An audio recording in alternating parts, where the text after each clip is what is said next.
Ladies and gentlemen, you're listening to Decades with Joe E. Kramer. It's 9 o'clock. Hey, everybody, this is Ivan from Men Without Hats.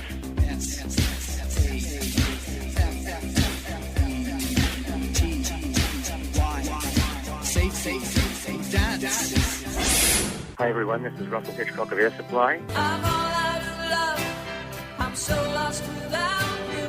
I know you were right, believing for so long. Hey everybody, it's Robert Mason from Warren. Heaven isn't too far away. Love so till it ever began.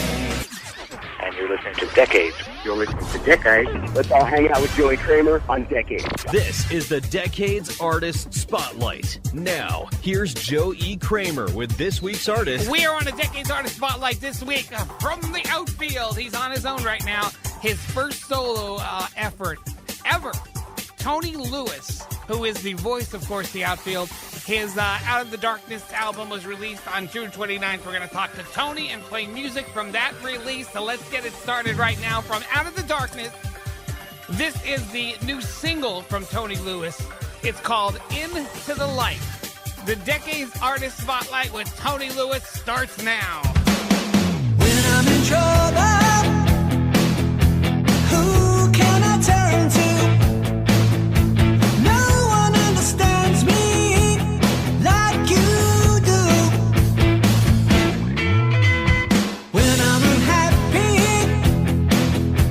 who is gonna love me? When all roads in my life lead to you. So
This is the Decades Artist Spotlight with Joe E. Kramer, this week's artist. We are on another Decades Artist Spotlight, and tonight on the show, singer, songwriter, producer, musician, and of course, co-founder of the Outfield, we welcome Mr. Tony Lewis to the Decades Artist Spotlight. How you doing, Tony? Hello there, how are you? I'm doing great. It's been a long time from, the first incarnation of the Outfield with, as we know them as the Baseball Boys, to, your new CD, Out of the Darkness. Yeah, it's been a long time. Yeah, I mean, the Outfield has been going since 85. And I haven't actually toured for about 14 years. Nearly 40 years you've been in this business. And, we all know back in 2014 you lost not only a dear friend, but your bandmate, John Spinks. And it's been a very tough part of your life, hasn't it? Yeah, it did knock me sideways. I mean, I've known John for over 40 years, and I took a sort of a 4-year hiatus, really, because it's coming up to the anniversary of his passing on July the 9th, and this solo venture is it's bittersweet for me, because to do the first show on my own without John being on stage, it's going to be a bit strange for me, but I'm looking forward to it. And not to use the cliche, but what made you, as you say, come out of the darkness and decide to get back in the studio and put out? I've listened to this album 3 times now, and it's full of great songs. So what made you finally come out and say, hey, I'm going to put something new out there?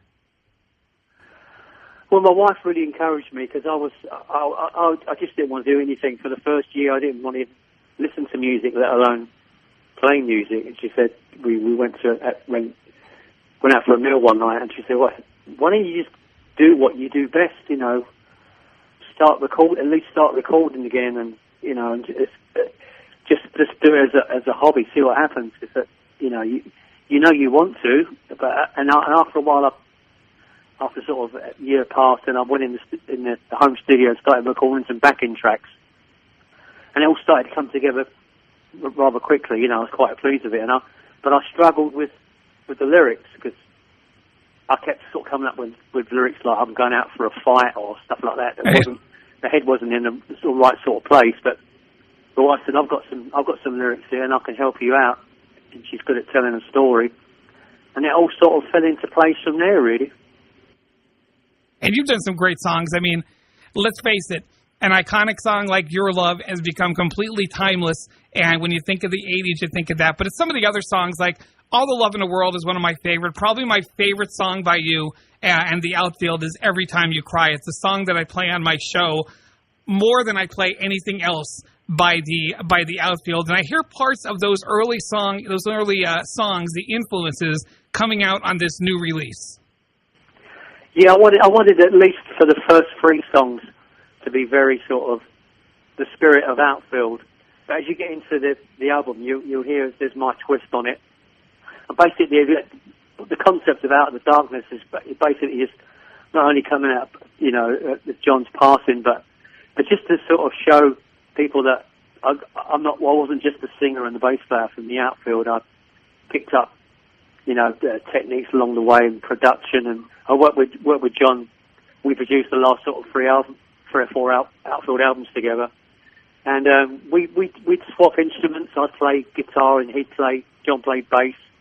And none of us had really any egos, and I just wanted to sort of just to sort of step into the light and say, look, this is what I do now, Madison Records is who you signed to do this album. So what's the story behind you getting involved with this record label? It was all about a guy called Randy Sad who did promotions for the Outfield. He promoted Replay. We'd known him since like 2010. Me and John knew him, and because that grieving process, I'd not done anything, and after about a year or 2, I got some backing tracks together, and all of a sudden there was like about 5 or 6 complete songs, nearly an album. I'd pretty much an album finished, and Randy Sad emailed me, said, I'm coming over to London. Do you want to meet up for a drink? And I said, well, yeah, okay, because my wife said, well, why don't you go and see him? Just tell him you've been doing some recording and see what he thinks. So I gave him some 2 or 3 songs, and he said, "Oh, yeah, I think Tanner Hendon from Madison Records, who's the owner of Madison, would jump on this. They would like it, you know."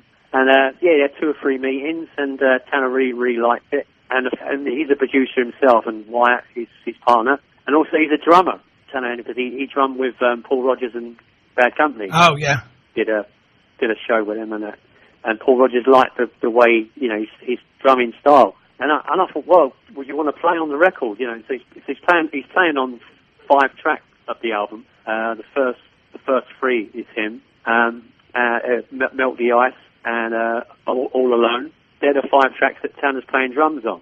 So I thought, what a result, you know, getting an indie record deal and the owner as a drummer. So how different is it when you look back and you think of the stuff, you know, you were at Columbia Records, you were at MCA Records. They're, you know, 2 very large record companies back in, you know, the 80s and the early 90s. It's like is it a breath of fresh air now being with a record company like Madison as being with these big record companies who I knew they wanted a hit, and that's what it was about. They wanted, you know, another Your Love every time you made a record. Yeah, so I think I appreciate you more because, like, with a company like Madison, they're an independent label, and it's the whole infrastructure is so different now. It's all social networking, and you can sort of get promoted. People will like if it's promoted well enough, they'll either like it or they won't. So, you know, a big machine record company, I don't feel that I had the freedom, or me and John didn't feel like we had the freedom that we had when we made our own stuff. No one was breathing down their necks when we were producing and, you know, come up with a different bridge or a different chorus or a different, you know, we was just pleasing ourselves. And we pretty much knew how to make a structure of a song and how to produce it. Everybody knows you as a bass player, but you played a bunch of instruments on this album. And like I said, you're producing, you're writing. I mean, something I'm sure that John would be very proud of if he heard this record, which I'm sure he has. Yeah, he always knew. I mean, he always knew I was very fond of playing guitars. I mean, John's a great guitar player. I'd never want to try and compete with him because for me, he's probably one of the best, you know, soloists and you know, guitarists ever. You know, he's great, but he very much influenced how he used to chug the guitar, and I was more interested in the guitar than I am bass, even though I'm bass player. And we bought some keyboards, and keyboards that adds a bit more colour to the music as well, especially after doing the Voices of Babylon album with David Kahn. You know, keyboards sort of opened up a new world for me, and I've always been interested in drums as well. I've got electronic kit in my room, and I love triggering real drum sounds.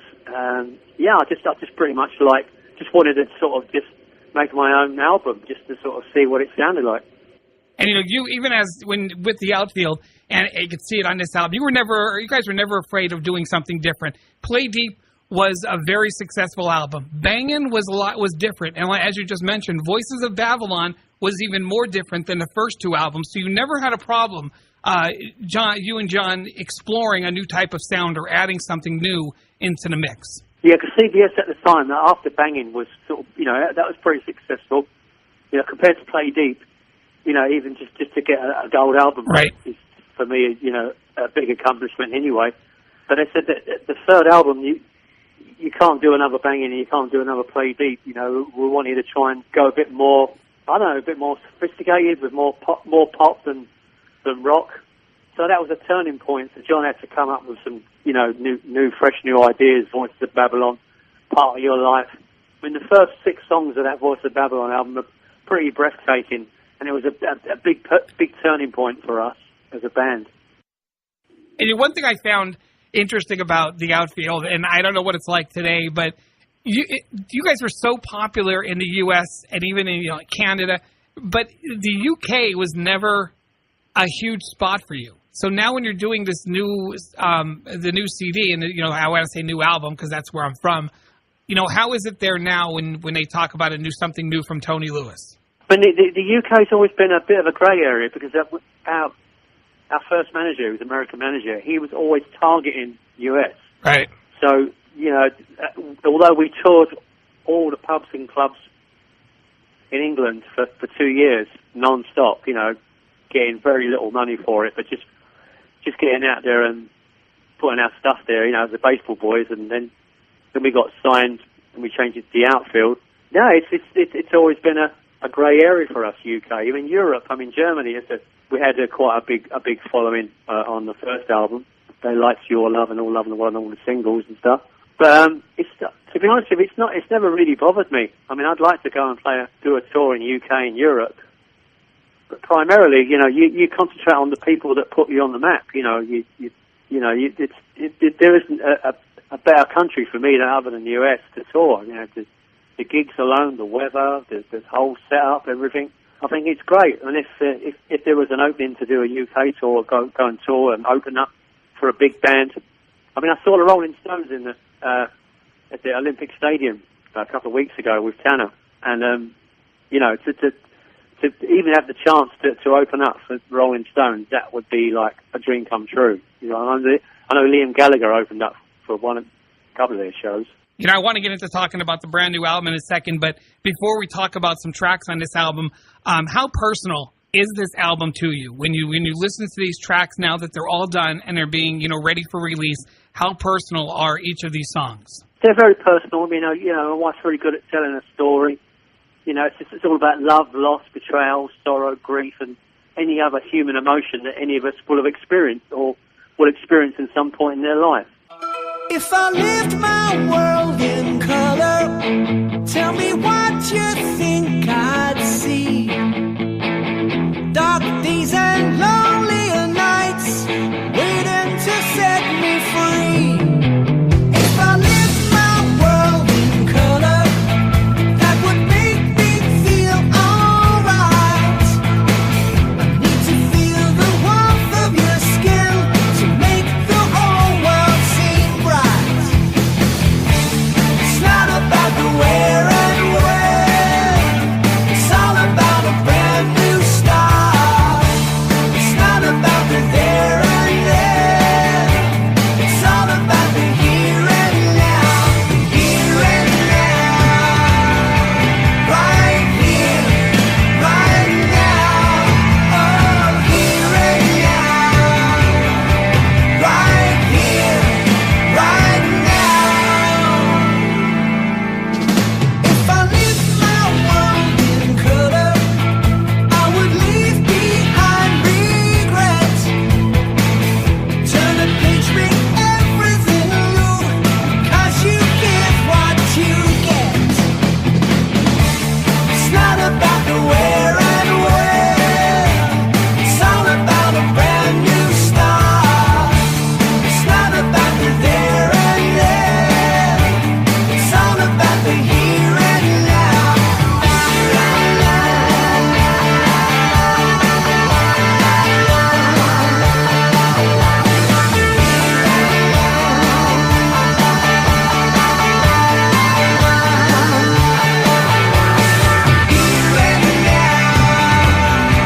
Right here, right now, oh, here and now, right here, right now.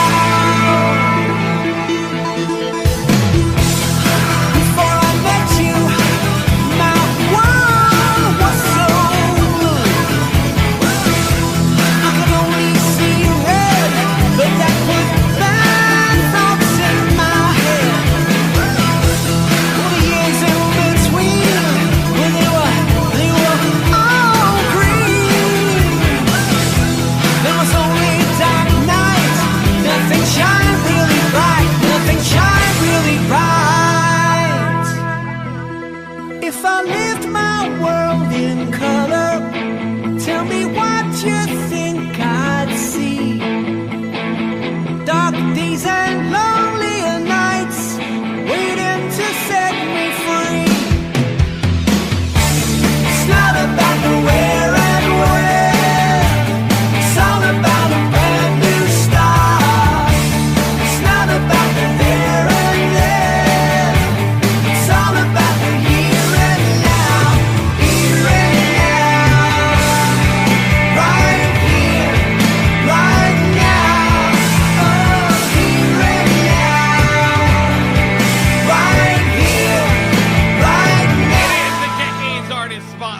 with Tony Lewis. This week's Decades Artist Spotlight continues. Now, here's Joe E. Kramer with this week's artist. We're here with Tony Lewis. You remember him, of course, the voice of the Outfield.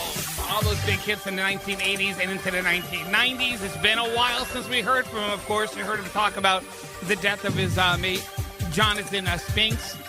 And it really put him in a dark place. And he's finally back, has this album. I don't know about you, but I love the tracks. He didn't lose that outfield sound to him. And we're going to play a couple more of that album, of course, coming up. And we're going to talk about the songs on the new album from Tony Lewis, Out of the Darkness.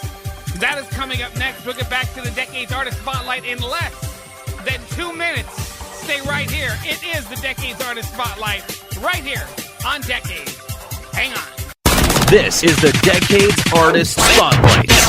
Northeast PA's The River.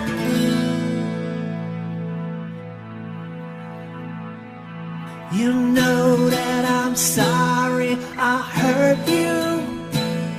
You know that I'm sorry you cried. I know that you think I don't want you. I know that you know that I've lied. You know that I want you forever. You know that I made a mistake. I know you don't want to forgive me. I know it's a chance you can't take. I know that you know that I love you. I know that you know that I care. If it takes me forever to unbreak your heart, I promise you I will be there. I promise you I will be there. You know that I really don't mean it. You know that I'm really sincere. I know that you'll never be back in one piece. I know that you know that I'm here.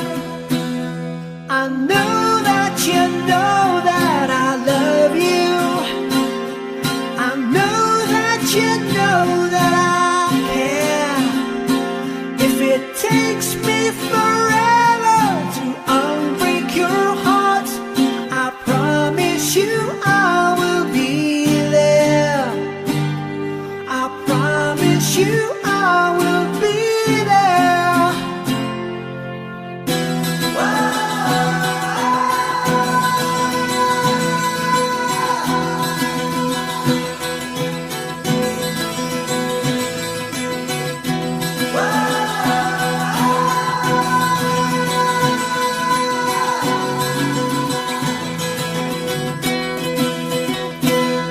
You know that I really am broken. You know that I just want to try. I know that I can't live without you. I know that without you I'll die. I know that you know that I love you. I know that you know that I care. If it takes me forever to unbreak your heart, I promise you I will be there. I promise you I will be there. If it takes me forever to unbreak your heart, I promise you I will be there. It is Tony Lewis I promise you I will on the be Decades there. Artist Spotlight. I know, right there. From his album Out of the Darkness. This week's Decades Artist Spotlight continues. Now, here's Joe E. Kramer with this week's artist. We are in a Decades Artist Spotlight this week. Tony Lewis, who is the voice of the band The Outfield. He has been out of the spotlight for about 4 years now. Finally decided to put some stuff together with himself and his wife, and he came up with a great CD. Incidentally, if you want to check out the songs on the CD, you can go to TonyLewisMusic.com and you can hear samples of all the songs. Just go right to the homepage, click to listen. It's amazing because he looks exactly the same. Other than a mustache, he looks exactly the same as he did back in 1986. And obviously the voice is still there. But the name of the album is Out of the Darkness, Tony Lewis. And let's continue our conversation on the Decades Artist Spotlight. Name of the album, by the way, Out of the Darkness. You could obviously pre-order it, TonyLewisMusic.com. You can go to the website, go to Facebook, all the social media sites. But let's talk a little bit about the album. Into the Light is the first single. I've played it on my show already. It has the Outfield sound, and maybe I'm the only one to say this, but when I hear your bass playing and when I hear the verses of the song, it reminds me of Paul McCartney somewhat. Yeah, Paul McCartney is a very big influence for me. Paul McCartney, Geddy Lee, Jack Bruce. I mean, especially Paul McCartney, because I think out of all the bass players I'm influenced by, he has the best feel. And I always like to sort of, copy the tone that he makes. And he was always loud in the mix, especially on Wings albums as well. And that's why I've always loved Paul McCartney's bass band ever since I was like 9 years old. And that's the thing. Usually the bass guitar is there, but you don't always hear it come to the forefront of a song. And in a song like Into the Light, you could hear that bass guitar come out in certain parts of the song just as you would hear it, especially in, like you said, Wings and Paul McCartney solo stuff. When we became a three-piece band, we were more at home because we've always been big fans of three-piece bands, ZZ Top, and you got Rush, Cream. We just like the concept of one drummer, one guitar player, one bass player, and you work more. And even like Lemmy from Motorhead, he used to play the bass guitar like a rhythm guitar, and Geezer Butler from Sabbath, he wouldn't play the bass like a bass, he'd play it like a rhythm guitar because there was only one bass, one guitar, and you do more work. And I've always attacked the bass like a guitar anyway. And I got to say, if your thought process was to get this song stuck in people's heads, I can tell you, since the first time I played it, and I played it for different people this week, the song, I have Into the Light stuck in my head. It goes on and on. The chorus goes on and on in my head, so it's getting stuck in my head. So that's a sign, definitely, of a good song. Yeah, someone described the songs as earworms. Yeah, I mean we've always been lucky enough to live with the Outfield days, to have that evergreen sound, and I just wanted to carry it on, but just as I said before, just add my own twist to it. Now the other song I want to sort of stamp on it. The other song I want to talk about, it's actually the second song on the album, Here and Now. You talk on this song about letting go of the past. I read you were, and people aren't going to believe this when I say this, but I read somewhere that you have influence from AC/DC, which I think people, when they hear the Outfield, they're saying, how does he get influenced by AC/DC? But you said, you have that influence in you. Yeah, I went to see him at Wembley Stadium last year, and but I was right at the back of the stadium, and my ears were ringing for 3 days. And that's at the back of Wembley Stadium. That's a big stadium. Right. But I've always liked the groove of Touch Too Much, Back in Black. That groove that we've always, and John we've always drummed into each other. That the big important part of a song is the groove. If you haven't got a groove and it's just edgy or too slow or too fast, then people don't enjoy it as much. And I think that AC/DC, the gift they have is that groove they have, that Phil Rudd with the drums and Angus with the rhythm, that Angus Young and Malcolm Young, God bless him. And we've always loved that sort of rhythm, that approach to music, that sort of groove that makes your head nod. And I wish we had the time to go over every song here, so I'm just picking out my favorites off of the release. Loving You, one of my favorites on the album, and I think one of the reasons, which some of the songs I'm going to talk about coming up, it's very simple. The simplicity of this song is fantastic, and it's one of the best songs on the release. Thank you. Yeah, that's my favorite song as well. I mean, a lot of people picked up on that song because it's it's basically my wife wrote this about it, the arrival of our granddaughter and how it changed us as people because of it, and it's very emotional song, and I really like it. I want although it's probably not an obvious single because it's got a bit of a slow intro. I just think it's a great track that works on the album. It breaks the album up nicely. And you have two more favorites. Another song I like is Melt the Ice, but two more favorites, Dreams and Wishes and I Know, which I believe I Know is the last track on the album. Again, simplicity on both, Dreams and Wishes and I Know. Talk about these two songs. Yeah, I just wanted to do, Dreams and Wishes. I wanted it to be a simple song about having faith and not giving up and sending out that. Because even like with some of the songs, they've got like a darkness to them, and it's almost like a tragedy to them. I like to put a positive twist on them. And Dreams and Wishes, I didn't want it to be overproduced. I wanted it just to be a couple of tracks of 12 strings and a voice, and maybe a keyboard. And I Know it's another song that maybe could have been a bigger production, but I just felt like the song said it all by sometimes less is more, because I think if you haven't got a song with an acoustic, then you haven't got a song at all. Now, in these day and age, as you know, back in the 80s, you'd sell 3-4 million copies of an album, and sometimes you'd sell 1 million, and the record company would say, well, you got to do better than that. Nowadays, you obviously don't see the million sellers. If you're not Taylor Swift, you're not selling 1 million copies a week. Did you ever think of just putting out one song at a time, or was your goal always to put out a full-length album? Just to put an album out. I mean, I feel like I've accomplished something just by putting my own album out. So anything else above this is just going to be a bonus for me. In the 80s, and even like with video budgets and stuff, it was like crazy. 140, 200 grand for a video, and now you can make a video on an iPhone. Right. How the industry has changed. It's changed so much, and social networks changed. And I just wanted to put an album out, and if it does well, great. If it doesn't, then I feel like I've accomplished my goal. And as you said before, you're going back out on tour, Retro Futura, which kicks off on July 11th. It's been a while since you've been out there live, and how strange is it going to be on that stage, by yourself essentially, not with having John by your side? You're going to be doing, something other than the Outfield.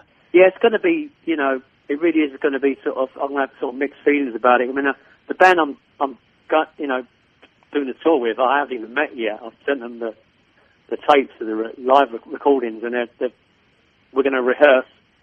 So that's going to be quite exciting for me. But it's going to be, like I said before, it's going to be quite bittersweet.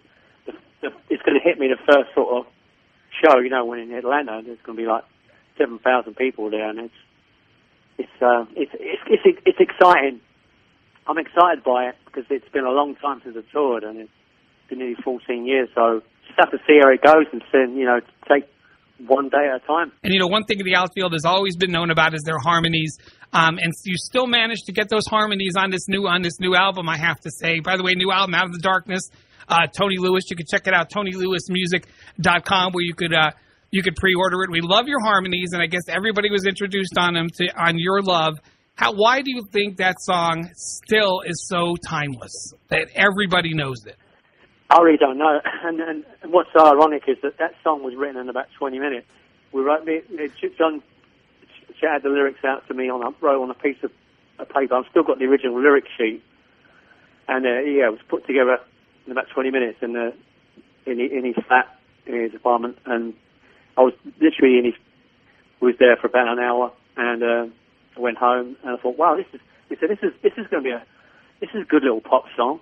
We used to know that he was going to go on, and the original story of how it all took off was that in '85 when we toured, we had Say It Isn't So was the first single, and it did well for us in territories. Right.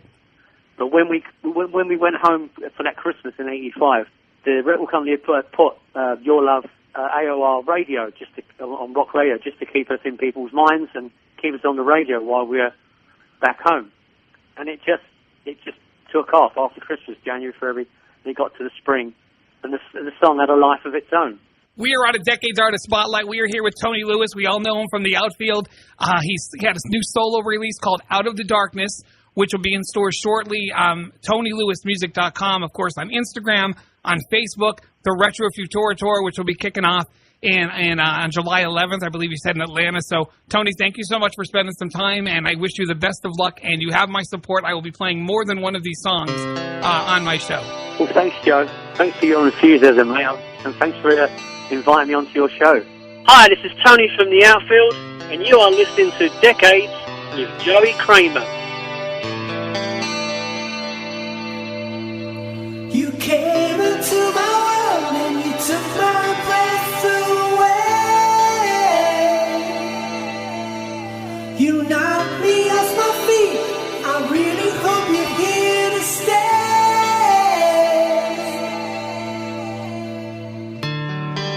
I'm not the kind of man that falls easily. I hope you feel the same way as me. 'Cause loving you is just so easy. Loving you makes me feel whole. Loving you is just like breathing. Loving takes nothing at all. Nothing at all. Nothing at all. Nothing at all.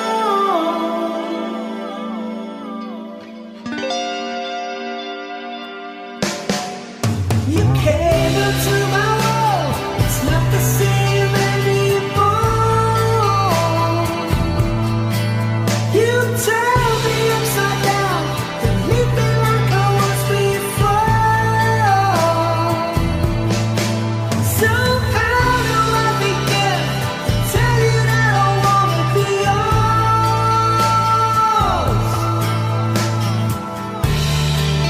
I'm not the kind of man that falls easily. Come on and let me know if you still want me. 'Cause loving you is just so easy. Loving you makes me feel whole. Loving you is just like breathing. Loving you takes nothing at all.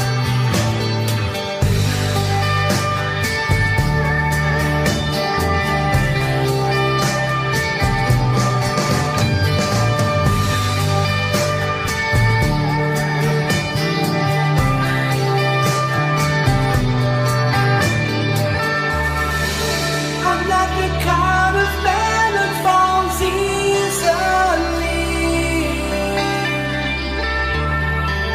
Come on and let me know if you still want me.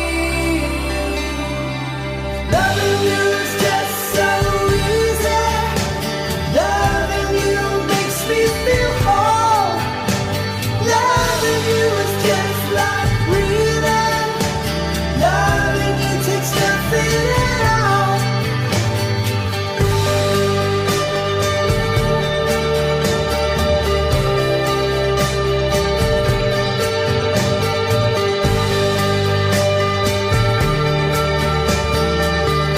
It is the Decades Artist Spotlight. Tony Lewis, new album, Out of the Darkness. That one right there is called Loving You. Let's get one more in. We might as well go with the classic, right? This is the Decades Artist Spotlight. Northeast PA's the river. The one that got him started. Josie's on a vacation far away. Come around and talk it over. So many things that I wanna say. You know I like my girls a little bit older. I just wanna use your love tonight. I don't wanna lose your love tonight. I ain't got many friends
Just 'cause you're on it don't mean I'm wrong.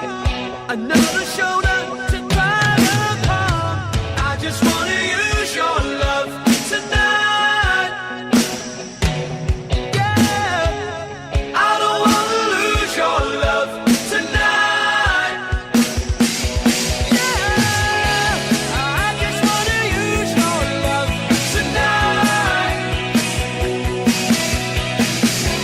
I don't wanna lose your love tonight. I just wanna use your love tonight. I don't wanna lose your love